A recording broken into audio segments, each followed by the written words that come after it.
Arrancamos con un tema que, vamos, está en la mesa de casi todas las familias y en la sala de profesores de todos los colegios. Los móviles en el entorno educativo. No es una conversación nueva, para nada, pero da la sensación de que cada vez estamos más enredados en ella.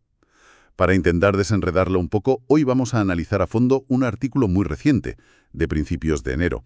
Se titula Educar en tiempos digitales, cuando el problema no es el móvil, sino qué hacemos con él. Y nuestra misión hoy es precisamente esa, ir un poco más allá del titular fácil, del prohibir o permitir que vemos en todas partes. Queremos entender las paradojas, los argumentos de fondo y, sobre todo, si existen caminos un poco más inteligentes para afrontar este reto. Vamos a meternos de lleno en el asunto.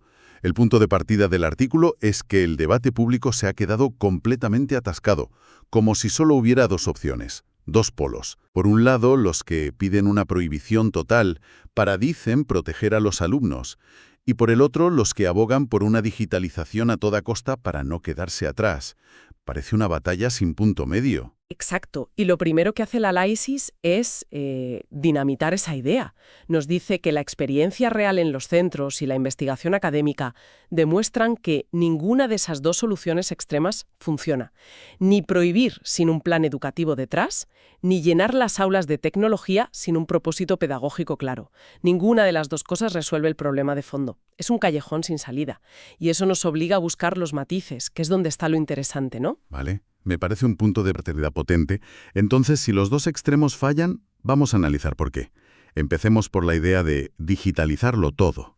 Suena muy moderno, muy del siglo XXI, pero el artículo describe un resultado que es, como poco, irónico.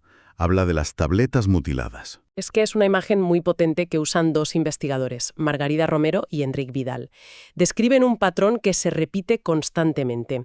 Un centro educativo, con la mejor de las intenciones, invierte un dineral en tabletas para todos. Hay una gran presentación, fotos, se habla de innovación. Me lo imagino perfectamente, la promesa del futuro de la educación. Justo.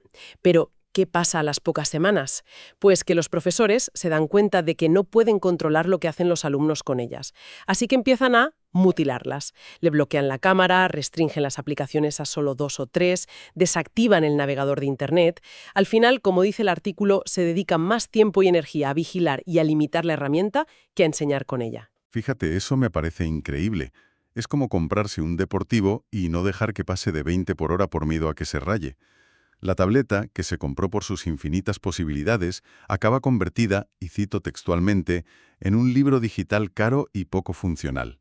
Es que refleja una brecha gigantesca entre la compra de la tecnología y su integración pedagógica real. Se compra la herramienta pensando que la innovación viene incluida en la caja, pero no se transforma la manera de enseñar. No se forma el profesorado. Entonces, el dispositivo, en lugar de ser una solución, se convierte en un problema de gestión del aula. Es el reflejo de una creencia un poco mágica en que el aparato por sí solo va a cambiar las cosas. Entendido. La digitalización sin pedagogía es un fracaso caro.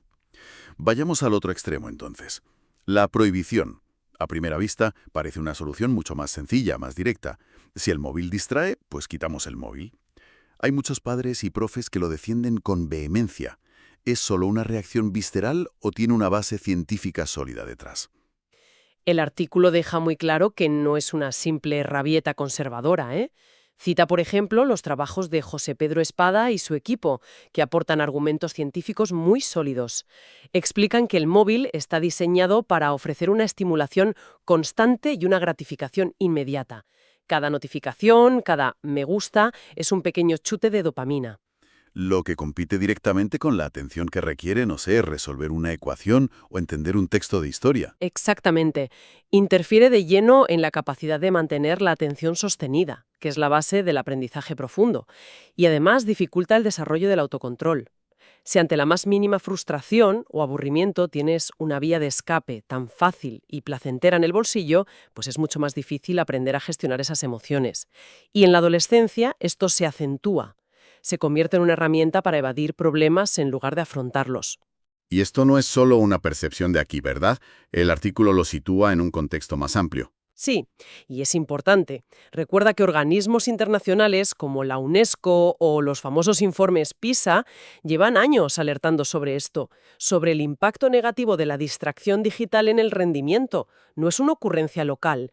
Países como Francia, Italia e incluso Suecia, que en su día apostaron fortísimo por la digitalización, ahora están aplicando restricciones muy severas y lo hacen basándose precisamente en esta evidencia. Así que la postura de la prohibición, ojo, tiene argumentos de peso. No se puede despachar a la ligera. Vale, o sea que tenemos dos extremos que, aunque son opuestos, fracasan por razones distintas y complejas. Uno por ingenuo y el otro, aunque tenga base científica, quizá es demasiado simplista. Esto me deja pensando que a lo mejor el problema es cómo hemos definido la pregunta. El artículo sugiere que estamos metiendo en el mismo saco todo lo que tiene una pantalla. Ahí das en el clavo. Esa es una de las ideas centrales que aporta una experta, María del Mar Sánchez Vera. Ella insiste en que es un error garrafal hablar de las pantallas, como si fueran una sola cosa. No tiene nada que ver el móvil personal de un alumno con sus redes sociales y sus juegos con un portátil del centro que se usa para una tarea de investigación guiada. Claro, ni tampoco es lo mismo usar ese portátil para ver vídeos de forma pasiva que usarlo para programar un pequeño robot o diseñar una presentación. Justo. La distinción es fundamental porque cambia el foco del objeto a la acción. El problema no es la pantalla, es qué se hace con ella. Y lo que resulta absolutamente revelador es que, según nos cuenta Sánchez Vera en el texto, este debate no tiene nada de nuevo. Es casi un calco de viejas polémicas. ¿A qué te refieres? ¿Ha pasado antes con otras tecnologías? Totalmente. Ella menciona a una pedagoga, Carmen Conde, que ya en los años 30 del siglo pasado defendía el uso del cine en las aulas y tuvo que enfrentarse a discursos alarmistas que hoy nos sonarían increíblemente familiares. Se decía que el cine era una distracción, que atontaba a los niños, que era el enemigo de la lectura y del esfuerzo. Vaya, los mismos argumentos pero cambiando cine por móvil o TikTok. Es fascinante. O sea que cada vez que aparece una nueva tecnología de comunicación masiva, pasamos por el mismo ciclo de pánico moral. Parece que sí. Y la lección histórica que se extrae de esto es muy clara. La innovación educativa nunca ha estado en el aparato en sí. Nunca fue el proyector de cine, ni la radio, ni la tele, ni ahora la tableta. La innovación siempre ha estado en el tipo de tareas que los buenos educadores son capaces de diseñar con esa herramienta. Un portátil puede ser una ventana al mundo o una máquina de escribir glorificada. La diferencia no está en el dispositivo, está en la intención pedagógica. Esa perspectiva histórica lo cambia todo, la verdad. Nos saca de la trinchera del sí o no al móvil. Entonces, si el debate no va de aparatos, sino de pedagogía, ¿cuál es la solución que propone el artículo? Porque si no es prohibir ni permitir sin más, ¿por dónde tiramos? Y a otros dos expertos, Gustavo Herrera Urízar y Cristina Alonso Cano, que nos advierten de un peligro muy real: las soluciones pendulares. Es decir, como sociedad nos saturamos de tecnología, vemos los problemas y nuestra reacción instintiva es mover el péndulo de golpe al otro extremo. Fuera todo. Apagarlo todo. Es la tentación de la solución fácil. Es la más fácil, pero no la más inteligente. Ellos señalan que apagar los dispositivos es mucho más sencillo que hacer lo que realmente se necesita, que es sentarse a repensar la educación. Es más cómodo firmar una norma que prohíba que embarcarse en el proceso mucho más largo y costoso de rediseñar currículos y dar formación de calidad al profesorado. Y es ahí, supongo, donde el artículo lanza su propuesta de fondo. Esa frase que creo que es el corazón de todo el análisis. Sin duda. La frase es: educar en tiempos digitales no consiste en prohibir móviles, sino en encender el pensamiento. Esto es un cambio de paradigma total. La meta ya no es controlar un objeto físico, sino formar a personas con criterio. Personas capaces de usar cualquier tecnología, la de hoy y la que venga mañana, de forma consciente, crítica y ética. Me encanta esa frase, encender el pensamiento. Pero seamos prácticos. ¿Qué significa eso en un aula un martes a las 10 de la mañana? ¿Cómo se enciende el pensamiento con un móvil en la mano? Pues significa, por ejemplo, que en lugar de pedir a los alumnos que memoricen las capitales de Europa, les pides que planifiquen un viaje por 5 países usando herramientas online, que comparen presupuestos, rutas y que justifiquen sus decisiones. Significa enseñarles a diferenciar una noticia falsa de una verdadera, a entender cómo funcionan los algoritmos que les muestran ciertos contenidos y no otros, a gestionar su identidad digital. Es un objetivo educativo infinitamente más ambicioso y más útil para sus vidas que simplemente quitarles la herramienta. Entiendo. El foco pasa de evitar los riesgos a enseñar a gestionarlos. Pero claro, todo esto se centra en la escuela. Y estos aparatos se van a casa con los chicos. La jornada escolar dura unas horas, pero el móvil está ahí 24/7. ¿Cómo conecta el artículo este enfoque con lo que pasa en la familia? Es un punto crucial porque sin esa conexión cualquier esfuerzo de la escuela se queda cojo. El artículo recurre a Amaya Arroyo Sagasta, una investigadora en tecnología educativa, que sostiene que la lógica es la misma. En la prohibición tajante en casa tampoco suele ser la respuesta. Genera conflictos, ocultismo y, sobre todo, no educa. ¿Y cuál es la alternativa que propone? Pues un modelo basado en 3 pilares: acompañamiento, diálogo y corresponsabilidad. Se trata de pasar de ser un policía digital a ser un guía digital. Y esto conecta con un concepto más amplio que introduce el texto, que es el de bienestar digital.